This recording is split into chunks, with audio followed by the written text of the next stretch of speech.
In the depths of a Finnish winter, when darkness swallowed the land for 20 hours a day and temperatures plunged to 40 degrees below zero, one man became death itself.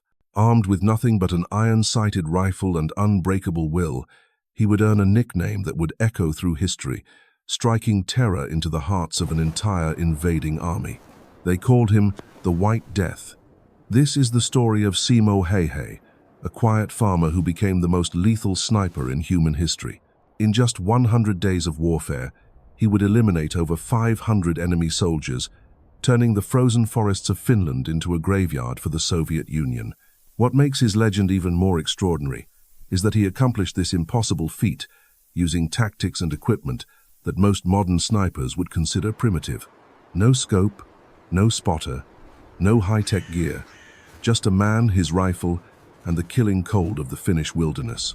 The year was 1939, and the world was already plunging into the chaos of global war. But in the remote forests along Finland's eastern border, an even more brutal conflict was about to begin. When Stalin's massive war machine rolled across the frontier, it seemed like the end for the tiny Nordic nation. The numbers were staggering and hopeless. 600,000 Soviet troops backed by thousands of tanks and aircraft faced off against a Finnish army less than half their size, equipped with barely any armor and a handful of outdated planes. But Stalin had made one critical miscalculation. He had underestimated the fighting spirit of the Finnish people and the deadly effectiveness of one particular farm boy from the village of Rautjärvi. Simo Häyhä was born on December 17, 1905, in the Keskinen hamlet, a remote farming community in southern Finland near the Russian border. He was the seventh of 8 children in a devoutly Lutheran farming family. His father Juho owned the Mattila farm, while his mother Katriina was known throughout the village as a loving and tireless worker. Life in this corner of Finland was harsh but simple. The endless forests stretched in every direction, broken only by frozen lakes and small clearings where families like the Häyhäs carved out their existence from the unforgiving land. From his earliest years, Simo was different from his siblings. While other children played games or helped with lighter farm work, he was drawn to the deep woods that surrounded their home. He would disappear for hours at a time, returning with game that fed the family and stories of tracking animals through terrain that would challenge even experienced hunters. His father recognized something special in the quiet boy and began teaching him to shoot when he was barely tall enough to hold a rifle properly. By the time Simo reached his teenage years, his reputation as a marksman was already spreading throughout the Viipuri province. He could hit targets that seemed impossible to other shooters, threading bullets through gaps in the forest that most men couldn't even see clearly. But what set him apart wasn't just his accuracy. It was his patience, his ability to become one with the wilderness around him, invisible and deadly. After completing his basic education in the village of Mietile, Simo returned to work the family farm alongside his eldest brother. But farming was just one part of his life. His true passion lay in the competitions held by the Civil Guard, Finland's voluntary militia organization. These weren't casual shooting contests. They were serious military exercises designed to prepare Finnish civilians for the war that many believed was inevitable. Simo dominated these competitions with an almost supernatural consistency. His home began to fill with trophies for marksmanship, awards that recognized not just his skill, but his dedication to perfecting his craft. He could hit a small target 6 times in a row from 150 meters within a single minute, a feat that left seasoned military instructors shaking their heads in amazement. But perhaps more telling than his shooting ability was his character. In group photographs from these competitions, Simo invariably stood at the back, uncomfortable with attention, preferring to let his rifle do the talking. He was a man of few words, someone who found more meaning in the silent language of the forest than in the chatter of village life. This quiet intensity would soon serve him well in ways he could never have imagined. The storm clouds of war had been gathering across Europe throughout the 1930s, and Finland found itself caught between 2 expanding empires. To the west lay Nazi Germany, already swallowing up neighboring countries with terrifying efficiency. To the east loomed the Soviet Union under Joseph Stalin, a paranoid dictator who viewed Finland's independence as a threat to his security. Stalin's demands were simple and impossible to accept. He wanted Finland to cede territory along the border, lease naval bases to the Soviet Union, and essentially surrender its sovereignty. When the Finnish government refused, Stalin made his choice. On November 30th, 1939, without a declaration of war, Soviet forces launched a massive invasion across multiple fronts. The world watched in shock as over 500,000 Soviet troops, supported by thousands of tanks and aircraft, crashed into Finland like a steel tsunami. International observers expected the tiny nation to collapse within days, maybe weeks at most. The Soviet Union had 150 million citizens. Finland had less than 4 million. The math seemed brutally simple, but mathematics don't account for the human spirit, and they certainly don't account for men like Simo Häyhä. When the invasion began, Simo was called up with thousands of other Civil Guard members to reinforce the regular Finnish army. He was assigned to the 6th Company of Infantry Regiment 34, under the command of Lieutenant Arne Juutilainen. Their destination was a place that would soon become legendary in Finnish military history, the Kollaa River front. The Kollaa was not an impressive waterway. In summer it was barely more than a creek, winding through dense forests and marshy ground. But in the brutal winter of 1939, it became something else entirely. The ground was frozen so hard that digging trenches was nearly impossible. The river itself was a ribbon of ice cutting through a landscape that looked like the surface of an alien planet. This was where the Soviet Union chose to launch one of its major offensives, sending wave after wave of troops across the frozen terrain toward the Finnish defensive positions.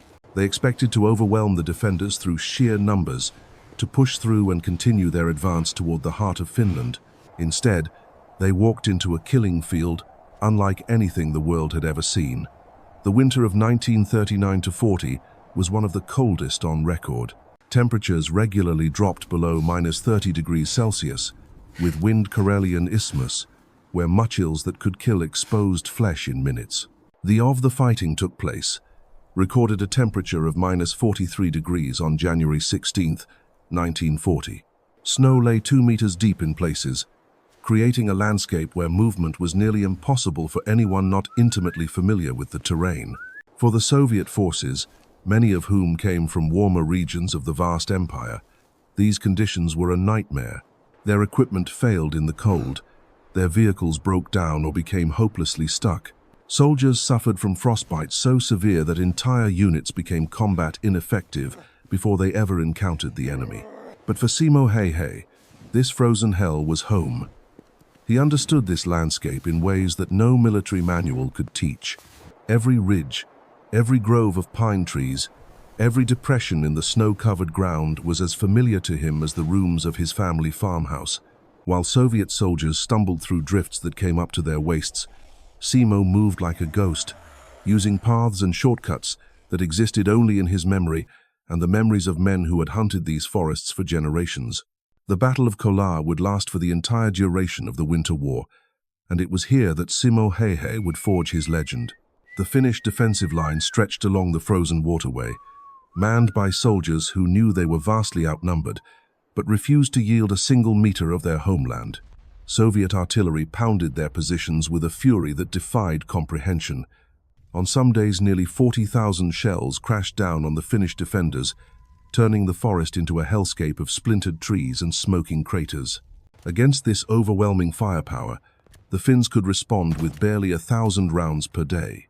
Every shot had to count, every bullet had to find its mark, because there were no reserves, no reinforcements coming over the hill to save them. There was only the thin line of Finnish soldiers standing between the Red Army and the conquest of their nation. It was in this desperate situation that Simo Häyhä revealed his true nature. While other soldiers huddled in their frozen trenches, enduring the constant bombardment and waiting for the next infantry assault, Simo took a different approach. He became the hunter that he had always been, except now his prey walked on 2 legs and carried weapons designed to kill him. His equipment was almost laughably simple by modern standards. He carried a Finnish-made M28-30 rifle, an improved version of the Russian Mosin Nagant that had been modified for Arctic conditions. The stock was made from Arctic birch, preventing it from warping in the extreme cold that rendered other weapons useless. The bolt action was smooth and reliable, the sights were zeroed to perfection, and most importantly, Simo knew this rifle like an extension of his own body. What made his weapon choice even more remarkable was what he chose not to use. While many snipers relied on telescopic sights to extend their range and accuracy, Simo deliberately used only iron sights. This decision seemed insane to military observers, but it revealed the depth of his tactical understanding. A telescopic sight forced a sniper to raise his head higher, creating a larger target for enemy marksmen. The glass lenses could fog up or freeze in the brutal cold, rendering them useless at critical moments. Most dangerously, sunlight reflecting off the scope could give away a sniper's position like a beacon, turning the hunter into the hunted. Simo had learned to shoot with iron sights during his years of hunting and civil guard competitions. He could judge distances, windage, and trajectory with an accuracy that seemed supernatural. His effective range might have been shorter than a scoped rifle, but within that range, he was absolutely lethal. His camouflage was equally ingenious in its simplicity. While Soviet troops wore dark uniforms that stood out starkly against the snow, Simo dressed entirely in white. He fashioned a snowsuit that made him nearly invisible against the winter landscape, blending so perfectly with his surroundings that he could remain motionless for hours while enemy patrols passed within meters of his position. But even this wasn't enough for the perfectionist farmer turned sniper. Simo developed techniques that pushed concealment to almost mythical levels. He would pack snow into his mouth before taking position, preventing his breath from forming visible clouds in the frigid air that might give away his location. He constructed snow barriers and shooting positions that looked like natural drifts, creating hides that were virtually undetectable, even from close range. His hunting technique was patience incarnate. While other soldiers fought in the chaos of direct combat, Simo would select his position before dawn, sometimes spending the entire day motionless, waiting for the perfect shot. He studied the patterns of Soviet patrols, learned their routines, identified their leaders and their most dangerous soldiers. When he finally squeezed the trigger, it was with the cold precision of a man who understood that every bullet was precious and every miss was a failure. The psychological impact of his presence began to spread through the Soviet ranks like a plague of fear. Soldiers would advance through the forest, knowing that death might be watching them from any shadow, any snowdrift, any cluster of trees. The invisible sniper became a specter that haunted their dreams and made every patrol a journey through a landscape of potential death. Soviet commanders tried everything to eliminate this phantom killer. They sent counter-sniper teams equipped with the best optical equipment the Red Army could provide. They called in artillery strikes on suspected sniper positions, turning entire sections of forest into moonscapes of destruction. They even brought in specialized units trained specifically for hunting snipers, men who understood the deadly game that Simo was playing better than most. All of their efforts failed. Simo seemed to anticipate their moves, disappearing before the artillery arrived, relocating before the counter-snipers could triangulate his position. He was fighting a war of perfect information against an enemy that could never quite pin down where the next shot would come from. The kills began to mount with mechanical precision. 5 in a day, then 10, then 15. Each confirmed elimination was recorded, according to strict Finnish military protocols. Only verified deaths counted toward his tally, and only kills made with his rifle as a sniper were included in the official record. The additional enemy soldiers he eliminated with his submachine gun during his role as squad leader were counted separately, bringing his total elimination count to staggering heights. As winter deepened and the war dragged on, Simo Häyhä became something more than a soldier. He became a symbol of Finnish resistance, proof that determination and skill could triumph over overwhelming odds. Stories of the White Death spread not just through the Finnish forces, but across international borders. War correspondents began writing about the mysterious sniper who was single-handedly decimating Soviet units. But the legend came with a price. The more famous Simo became, the more desperate the Soviets became to eliminate him. The pressure was mounting from the highest levels of the Soviet military command. Stalin himself had reportedly been briefed on the mysterious Finnish sniper, who was turning his grand invasion into a humiliating bloodbath. Orders came down through the chain of command with unprecedented urgency: find the White Death, kill the White Death. End this nightmare before it destroys the morale of entire divisions.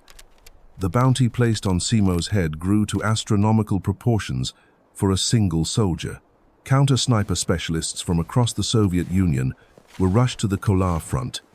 Elite marksmen, who had earned their reputations in conflicts from Spain to Mongolia. These weren't ordinary soldiers fumbling through the forest. These were professionals, men who understood the deadly chess game that Simo was playing and had the skills to match him shot for shot. But Simo had advantages that went beyond mere marksmanship. This was his homeland, terrain he had traversed since childhood.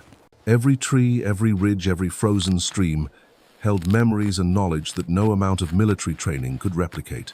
While his Soviet counterparts studied maps and relied on reconnaissance reports, Simo moved through the landscape like a predator returning to familiar hunting grounds. His daily routine became a ritual of calculated lethality. Before dawn, while the forest was still shrouded in the deepest darkness, he would slip from the Finnish positions like a wraith. His white camouflage made him invisible against the snow-covered terrain, and his intimate knowledge of the ground allowed him to move without leaving the telltale tracks that might give away his presence to enemy scouts. He would select his firing position with the methodical care of an artist choosing the perfect angle for a masterpiece. Every detail mattered. The background had to provide complete concealment from multiple angles. The field of fire had to offer clear shots at the most likely enemy approach routes. The escape routes had to be planned and memorized, multiple paths that would allow him to vanish before Soviet forces could respond to his attack. Once in position, Simo would begin the waiting game that separated true snipers from mere marksmen. Hours would pass in absolute stillness, his body so motionless that snow would accumulate on his shoulders and rifle barrel, further enhancing his camouflage. His breathing would slow to an almost meditative rhythm, each exhalation carefully controlled to prevent the formation of vapor clouds that might betray his location. Through his iron sights, he would study the Soviet positions with the patience of a scholar examining ancient texts. He learned to read the subtle signs that distinguished officers from enlisted men, the body language that revealed fear or confidence, the patterns of movement that indicated when soldiers were most vulnerable. Soviet troops began to move differently in areas where the White Death was known to operate, their normal military bearing replaced by the nervous, darting movements of prey animals sensing a predator. The kills came with mechanical precision, each shot placed with surgical accuracy. A Soviet officer organizing an assault would suddenly crumple, his subordinates diving for cover as the crack of Simo's rifle echoed through the forest. Machine gun crews would find their operators eliminated one by one, forcing the survivors to abandon their positions or risk joining their comrades in death. Artillery spotters calling in coordinates for bombardments would fall silent mid-transmission, their radios crackling with unanswered calls from confused battery commanders. But Simo's impact extended far beyond the raw mathematics of his kill count. The psychological warfare he waged was perhaps even more devastating than his marksmanship. Soviet soldiers began to refuse patrol assignments in sectors where the White Death was active. Units reported mysterious illnesses that coincidentally spiked whenever they were ordered to advance through areas under his watch. The mere possibility of his presence could freeze entire companies in place, turning aggressive offensives into defensive huddles behind whatever cover they could find. Soviet commanders found themselves facing a new type of warfare, one their military doctrine had never prepared them to handle. How do you fight an enemy you cannot see, cannot predict, and cannot seem to kill? Traditional tactics became useless against a single man who could appear anywhere, strike without warning, and vanish before retaliation was possible. The winter itself became Simo's greatest ally. As temperatures dropped to levels that challenged human survival, the differences between the Finnish defenders and their Soviet attackers became even more pronounced. Simo moved through conditions that left enemy soldiers struggling just to stay alive, while Red Army troops suffered from frostbite, equipment failures, and the constant exhaustion of fighting in an alien environment. The White Death seemed to draw strength from the cold that was slowly destroying his enemies. His rifle, that simple Finnish-made bolt-action weapon, became an extension of his will. He knew every quirk of its mechanism, every subtle variation in its accuracy under different conditions. The Arctic birch stock remained stable when other weapons warped and cracked. The improved sights stayed true when lesser optics failed. Most importantly, the weapon's reliability meant that when Simo squeezed the trigger, death followed with absolute certainty. The ammunition he carried was precious beyond measure. In the desperate supply situation faced by the Finnish forces, every cartridge had to justify its existence. There were no second chances, no opportunity for ranging shots or casual target practice. When Simo chambered a round and settled his cheek against the rifle stock, it was with the knowledge that this bullet would either kill an enemy soldier or represent a failure that his nation could not afford.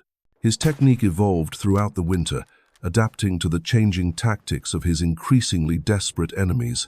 When Soviet forces began moving only at night, Simo learned to use sound and movement to track targets he could barely see. When they started using smoke screens to obscure their advances, he positioned himself to catch them as they emerged from the artificial fog. When counter-sniper teams began hunting him with systematic grid searches, he developed new methods of concealment and movement that stayed one step ahead of their increasingly sophisticated efforts. The physical demands of his campaign were staggering. Spending hours motionless in temperatures that could kill exposed flesh in minutes required a level of physical conditioning that went beyond normal human endurance. Simo's body adapted to conditions that would have hospitalized ordinary men. His hands remained steady despite the cold that made other soldiers' fingers too numb to pull triggers. His eyes stayed sharp when lesser men found their vision blurred by tears that froze before they could fall. But perhaps most remarkably, his mind remained clear and focused throughout the grinding months of warfare. While other soldiers succumbed to combat fatigue, shell shock, and the psychological breakdown that came with prolonged exposure to mortal danger, Simo maintained the cold mental discipline that separated professional killers from mere survivors. Each day brought new challenges, new tactical puzzles to solve, new ways that his enemies might try to trap or eliminate him. The Finnish forces around him began to regard their quiet sniper with something approaching reverence. In a war where every small victory was celebrated and every hero was treasured, Simo Häyhä represented something beyond normal human achievement. He was proof that a single, determined individual could change the course of battles, that skill and will could triumph over overwhelming numerical superiority. Stories of his exploits spread through the Finnish lines like wildfire. Soldiers would compete to tell tales of his latest impossible shot, his newest escape from certain death, his continued survival against odds that defied rational explanation. The White Death became more than a man. He became a legend that sustained Finnish morale during the darkest hours of their desperate struggle. As February turned toward March and the Winter War entered its final phase, Simo's kill count continued its relentless climb toward numbers that seemed impossible for a single human being to achieve. Each confirmed elimination brought him closer to a record that might never be equaled, a testament to the deadly perfection that could be achieved when exceptional skill met desperate necessity. But legends, no matter how carefully crafted, are still built around mortal men. And mortal men, no matter how skilled or careful, can only cheat death for so long before it finally claims its due. The morning of March 6, 1940, dawned clear and cold along the Kollaa riverfront. Somewhere in the frozen wilderness, a Soviet soldier was adjusting his aim, preparing to fire a shot that would end the career of the most feared sniper in military history. The shot came without warning, as death so often does in war. Simo had been in his position since before dawn, watching a Soviet patrol moving through the trees below his ridge. Through his iron sights, he tracked their movements with the same methodical patience that had made him the most feared sniper on Earth. The temperature was brutal even by Finnish standards, hovering near -40 degrees, cold enough to freeze spit before it hit the ground. He had already selected his target, a Soviet sergeant directing his men through the snow-covered terrain. The range was perfect. Well within the killing distance he had mastered through countless hours of practice and 500 confirmed eliminations. Simo controlled his breathing, felt his heartbeat slow to that familiar rhythm that preceded each lethal shot, and began his trigger squeeze. But somewhere in the maze of trees and shadows, another rifle was trained on him. The explosive bullet struck Simo in the lower left jaw with devastating force. The impact was so violent that it seemed to lift him from his firing position spinning him away from the rifle that had been his constant companion throughout the winter campaign. Blood sprayed across the pristine snow as consciousness fled from his shattered body. Against all odds, Simo Häyhä survived. After 11 days in a coma and 26 surgeries to rebuild his shattered face, the White Death awakened as the peace treaty was signed. In just 100 days, a quiet farmer had achieved what entire armies could not, proving that in the frozen crucible of war, determination and skill could overcome impossible numbers. His legacy endures as the deadliest sniper in history, a testament to the unbreakable spirit of those who refuse to yield.